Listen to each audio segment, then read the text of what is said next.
mixer. Now don't worry if you don't have a mixer. I didn't use a mixer with this, I mean even a handheld, for years. So you can absolutely do this with just a good wooden spoon and a bowl, okay? But if you have this, it's really groovy. A bowl for the dry ingredients. You need a spoon for rolling the, when you get to the dough. You need a bowl. I roll my stuff in cinnamon sugar. If you want to, you can. You don't have to. Measuring spoons, measuring cups, and then you're gonna need a spatula. Now, this is what else you're gonna need. You need at least one good baking sheet. I say 2 because you can fill one while one is cooking. I also use the silicone sheets, which really saves in cleanup, and it also saves things burning on the pan. All right, darlings, do not freak out at the number of ingredients. These go really quickly, and kind of like cakes, you get them in there and then you just start cooking. And these are cookies, so come on, get real. Okay, here we go. Baking soda, baking powder. Now this is aluminum-free baking powder. So there you have it. This is 2 inches of fresh ginger grated. We're going to make an egg with flax meal because more fiber, no cholesterol, yay! Okay. AP flour, which is called all-purpose flour. We're going to grate a little orange zest straight into the batter when it's ready to rock. A little orange juice, cloves, cinnamon, a little bit of salt. This is a dry sweetener. Now you could use sugar, you can use Florida crystals, you can use sucanat, you can use whatever floats your boat, but it needs to be a dry sweetener. Otherwise you're going to have to change up your flour ratio. For those of you who are advanced, you can probably do that. But if you're a beginning cook, honest to God, just use a little organic sugar and get over it. Molasses. This is ground ginger, and here's the butter that we made. So we're going to use this butter. We could have made this butter without any salt. If you're going to make a whole bunch of cookies, you might want to just use unsalted butter. So when you're making your butter, you're just not going to put any salt in it. Hello, darlings. LaDiva here, and it's ready for cookie season.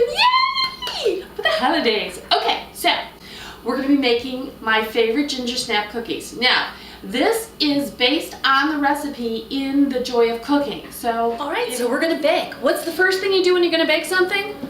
Turn on the oven. Say it with me. Oh, baby, I can make you so hot, like 350 degrees Fahrenheit. Okay? Or just push the button. This is the basic thing. We're going to start with the all-purpose flour. And I'm putting that into a bowl. And then this is my ginger. And then I have my cloves, which is just going to be 1/8 of a teaspoon. It's just above a dash, because that cloves really has a big, big flavor. Okay, and here's my cinnamon. This is baking powder. Remember, I want you to use aluminum free. I don't really care what kind it is, what the company is. This is the easiest one for me to find, and you know that I like you to use stuff that's easy to find. You can double this recipe. That's not a problem. So if you were making it for like a whole batch, or a bunch of parties or something, and you want to just make it once, you can double this. You don't basically triple recipes. That can cause problems. Okay, and again, we're going to use a little bit of salt, and I'm going to be using 1/8 of a teaspoon. So a very little bit of salt, but it really adds so much to the flavor. So now I'm just going to whisk this together. Then I'm going to go and I'm going to start creaming my stuff together. I'm supposed to have 6 tablespoons. And I know that 6 tablespoons is basically a 1/2 cup. So I'm actually going to take 2 tablespoons and put them over here. And then I'm just going to take the rest of this and put it in. And it's basically going to be enough. 2 tablespoons equals 1 ounce, so basically you're doing 3 ounces.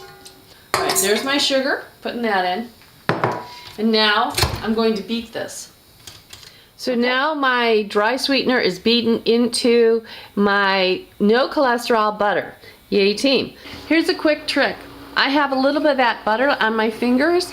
I'm going to rub this around and grease this just a little bit, because this is what I'm going to put my molasses in, and this way the molasses will come out pretty easily.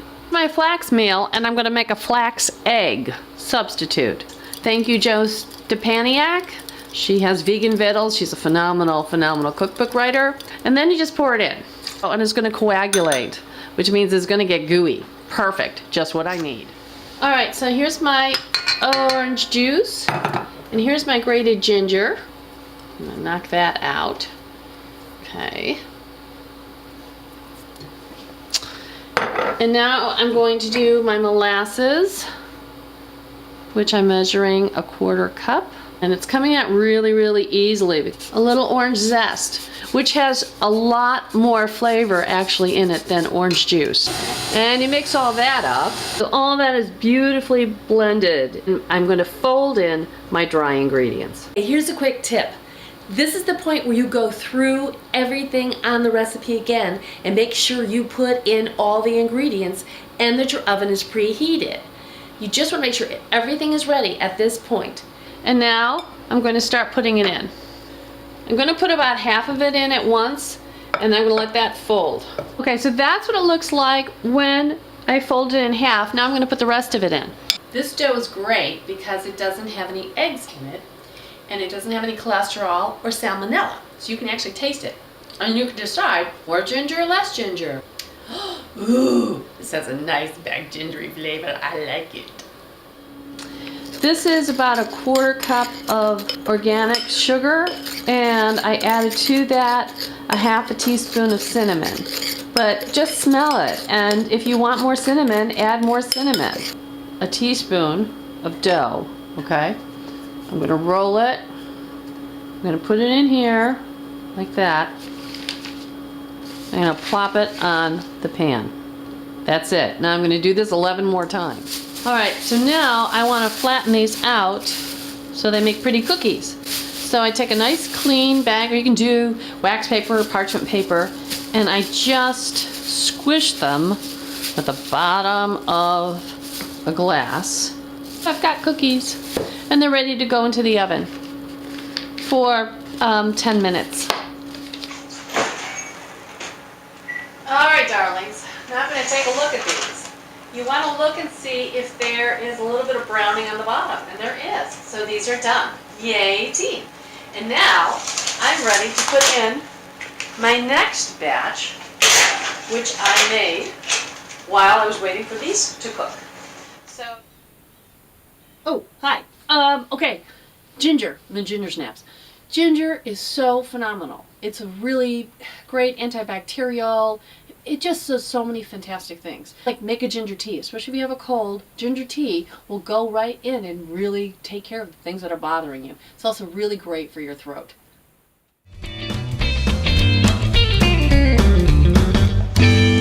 Okay, now I get to try them. How great. All right.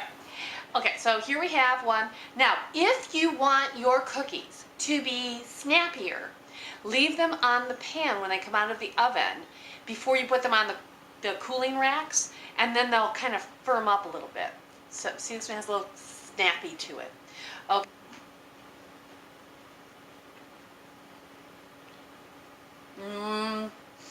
There it is. Oh, that full ginger flavor. Oh my gosh.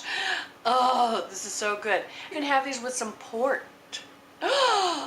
Port. All right, these are made out of coconut oil, so they have saturated fat. These are very fattening items if you're going to eat more than 1 or 2. You can't do 5 of these a night. However, a little glass of port and 2 of these little babies would make my day so happy.